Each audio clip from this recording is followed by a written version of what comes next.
Tukimalizia na maneno ya Ahmad Shauki anatuambia, innal hayata daqaiqun wa tawani warfa' li nafsika ba'da mautika dhikraha wa inna dhikraka umrun thani fadhikru lil insani umrun thani.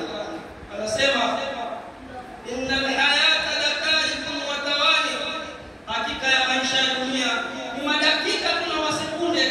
Anachokitaka Allah kitakuwa. Mambo ya Allah tabaraka wa taala ni baina al-kaf wal nur. Mwenyezi Mungu subhanahu wa taala mambo yake ni kun fa yakun. Anachokitaka kinakuwa kwa muda wote na saa anayotaka yeye. Ndio maana anasema innal hayata daqaiqun wa tawani, maisha ya dunia ni madakika na masekunde. Kisha anasema warfa' li nafsika ba'da mautika dhikraha, iandae nafsi yako baada ya kufa kwako utaji wako, kwa sababu fadhikru lil insani muhtar, kutaja kwa wanadamu ni maisha yake ya pili. Kwa nini maneno haya anayasema kwa namna hii? Allah tabaraka wa taala anatuambia inna nahnu nuhyi al-mauta wa naktubu ma qaddamu wa atharahum wa kulla shay'in ahsaynahu fi imamin mubin. Allah anaanza kwa kujisifu, anasema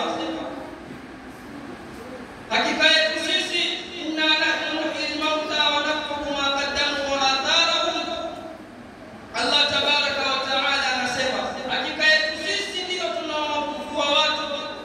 Baada ya hayo Allah anaendelea anasema tunayadhibiti yale ambayo kwamba na kuyaandika yale ambayo kwamba wanadamu wanayafanya. Kila unachokitanguliza mbele ya Allah tabaraka wa taala kinahifadhiwa katika daftari lenye kuhifadhi mambo ya watu.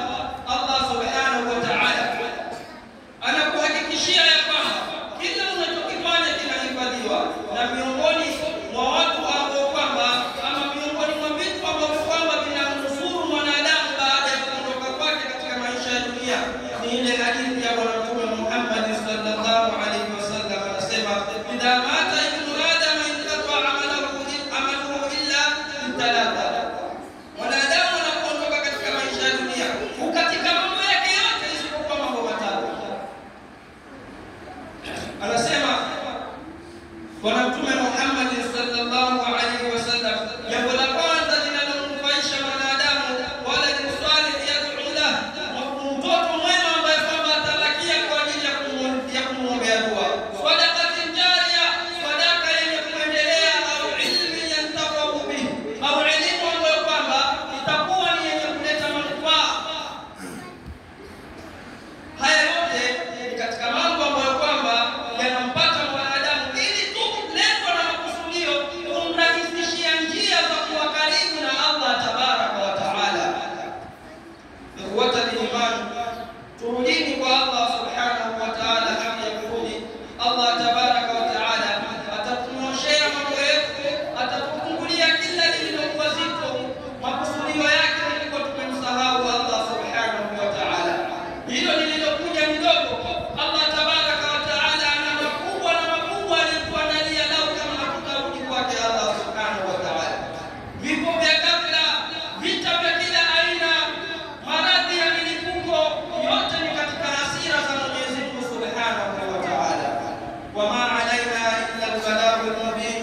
Wallahu tabaraka wa taala yaqul wa biqawlihi yartadi al-muhtadun fa idha quriya al-Qur'an fastami'u lahu wa ansitu la'allakum turhamun. Wa qala a'azzu min qa'ilin 'alim fa idha qara'ta al-Qur'an fasta'id billahi minash shaytanir rajim. A'udhu billahi minash shaytanir rajim. Bismillahir rahmanir rahim. Wal 'asr innal insana lafi khusr illa alladhina amanu wa 'amilus salihat wa tawasaw bil haqqi wa tawasaw bis sabr. Barakallahu li wa lakum bil Qur'anil 'azim wa nafa'ani wa iyyakum bil ayati wa dhikril hakim. Aqulu qawli hadha wa astaghfirullaha li wa lakum wa li sa'iril muslimina wal muslimat wal mu'minina wal mu'minat innahu huwal ghafurur rahim wa huwal barrul karim. Astaghfirullah.